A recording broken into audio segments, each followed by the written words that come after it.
Hai hai hai, Assalamualaikum. Makasih banget loh udah klik video ini. Jangan lupa ditonton sampai habis. Hai, aku Melati Harap ngucapin terima kasih buat kalian yang udah klik video ini. Kasus kali ini berasal dari Bantaeng, Sulawesi Selatan.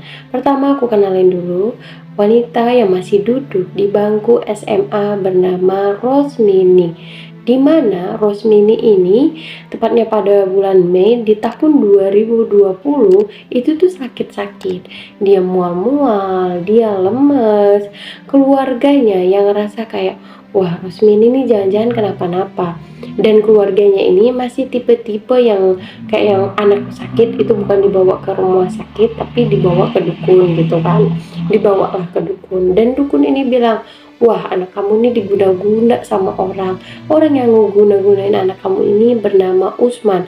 Dimana keluarganya Rosmini ini enggak suka sama si Usman karena si Usman itu kayak gosip-gosipnya gitu, kayak keluarga tahu kalau dia suka sama Rosmini, sedangkan si Usman ini tuh masih saudara mereka. Dan Usman ini berusia 45 tahun udah punya anak sama istri, kayak yang ini anak gue masih muda, datang bapak-bapak umur 45 tahun suka sama anak gue, ya nggak setuju lah gitu keluarganya, kayak yang nggak seneng.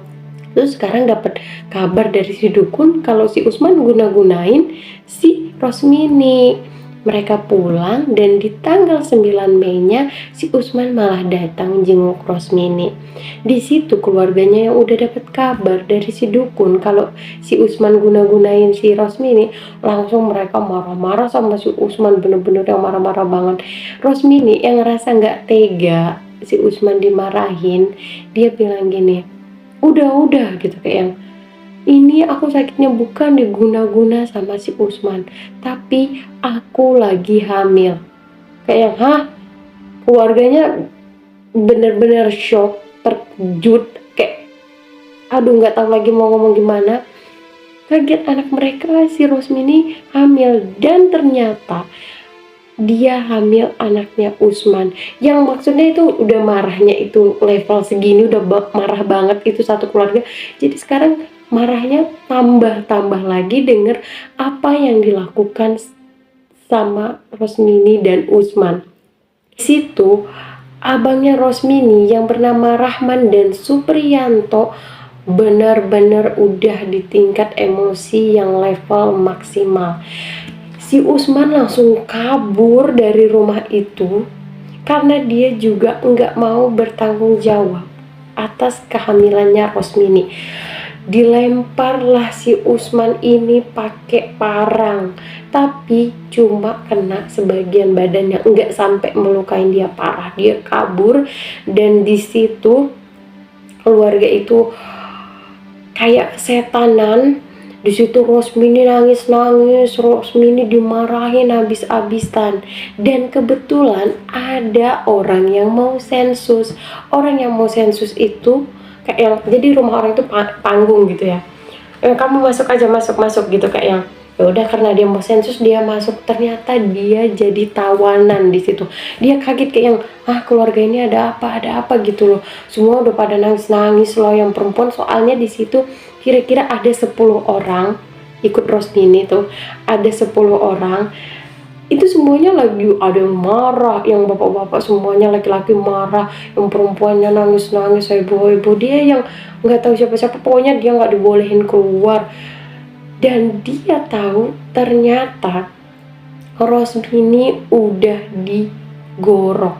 Jadi sebelum laki-laki ini datang, keluarganya itu setuju untuk ngebunuh Rosmini karena mereka merasa, wah Rosmini ini udah mencoreng nama keluarga kita, udah bikin malu gitu.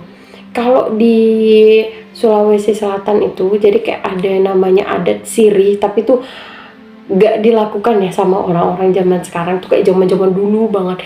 Itu namanya perlakuan yang harus dilakukan untuk orang yang telah membuat keluarga malu. Mereka melakukan itu dengan menggorok lehernya si Rosmini. Jadi di situ si laki-laki ini yang ditawan ini ngelihat kayak ada tubuhnya udah ditutupin kain dan semua Di situ orang-orang udah pada nangis-nangis, pokoknya disuruh tunduk, nggak boleh ngelihat apapun yang terjadi. Yang membunuh Rosmini sendiri yaitu abangnya, si Rahman dan Supriyanto. Mereka juga ngebunuh itu karena udah marah banget dan ngerasa adiknya ini udah melakukan hal yang nggak wajar. Di situ posisinya Rosmini ini anak kelima dari 6 bersaudara. Rahman itu anak pertama, Supriyanto itu anak keempat. Usia Rahman 30 dan usia Supriyanto itu 20 tahun. Akhirnya setelah ada tawanan kayak gitu, kan si Usman juga lari. Pokoknya ke tetangga-tetangga udah heboh kan, dengar teriakan-teriakan kayak pasti ini ada terjadi sesuatu yang nggak benar, ditelepon polisi. Dan di situ pas polisi mau nangkap keluarga itu bener-bener nggak mau buka pintu, nutup akses, sampai ke ini bukan nangkap biasa-biasa gitu loh, kayak nangkap ala-ala film yang bener-bener banyak banget polisi, tentara di sekitar rumah itu. Mereka keluarganya nggak mau buka pintu, dan kan ada tawanan tuh, jadi polisi nggak bisa asal masuk karena takutnya si tawanan ini diapa-apain sama mereka, anaknya aja bisa dibunuh gitu loh, apalagi ini tawanan yang bukan siapa-siapa. Akhirnya setelah beberapa jam terjadilah, pokoknya polisi itu berusaha berbagai cara dan rumah itu akhirnya digeledah, semuanya dikeluarkan. Itu Rahman, Supriyanto, Pak Darus itu ngelawan pokoknya sama polisi, bener-bener susah banget untuk ditangkapnya. Setelah mereka ditangkap, dibawalah ke polisi dan dilakukan namanya uji kejiwaan kan. Apa mereka ini gila? Kok bisa keluarga sendiri dibunuh gitu loh. Tapi menurut kejiwaan mereka semua itu sadar saat melakukan pembunuhan sama Rosmini. Setelah itu akhirnya yang dipenjara adalah Rahman dan Supriyanto. Kenapa? Karena mereka dua yang ngebunuh. Sedangkan yang lainnya itu merasa kalau mereka itu hanya juga tawanan gitu loh. Mereka juga diancam di situ. Akhirnya mereka enggak dipenjara. Tapi menurut polisi mereka itu harus dilakukan pengawasan. Jadi kan ada 10 orang tuh ikut Rosmini sebelumnya. Tapi karena Rosmini meninggal, sisa 9 orang, dan Supriyanto dan Rahman dipenjara, sisa 7 orang. Mereka akan diawasi oleh polisi karena takut melakukan hal yang lebih berbahaya, kayak contohnya bunuh diri gitu karena stres, karena apalagi ibunya Rosmini tuh sering teriak-teriak, sering apa gitu, kayak mungkin dia sedih banget tapi dia nggak bisa ngelakuin apa-apa di saat itu karena kita nggak tahu apa yang terjadi di dalam rumah itu, ancaman apa yang mereka dapat, gimana seremnya saat kejadian itu gitu. Terus mereka juga nggak berani lagi pulang ke kampungnya karena warga itu ngerasa udah kalian nggak usah lagi datang ke kampung ini, kalian tuh malu-maluin gitu. Keluarga yang malu-maluin, masa bisa gitu loh ngebunuh ngebunuh adiknya sendiri di depan, saat maksudnya kayak yang itu pembunuhan keluarga sendiri di antara semua keluarga gitu loh, bukan orang lain yang ngebunuh. Dan beberapa tetangga juga bilang, oh sebenarnya menurut mereka pembunuhan ini enggak pure karena si Rosmini udah bikin malu keluarga. Tapi mereka juga ngerasa kalau pembunuhan ini karena ada yang namanya hal-hal gaib gitu loh, kayak mereka bersekutu kayak gitu. Jadi menurut beberapa tetangga ini kayaknya si Rosmini dijadiin tumbal, tapi itu kan wallahu a'lam, karena secara logikanya juga ada unsur-unsur kenapa keluarga itu sampai marah-marah gitu, nggak yang bener-bener ritual atau apa, kan kepolisian nggak ke situ ya, lebih ke konsepnya kenapa mereka membunuh, bagaimana cara membunuh, dan apa hukuman yang harus diberikan kepada si pembunuh itu. Astagfirullahaladzim. Si Usman enak banget, dia tinggal kabur.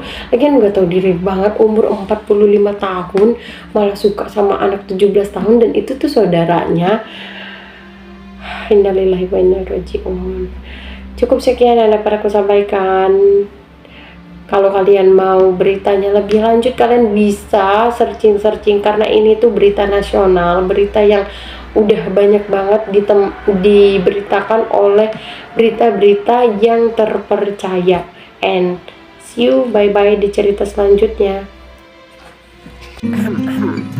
Bisa kali subscribe. Iya dong, mau dong. Iya ya, oke.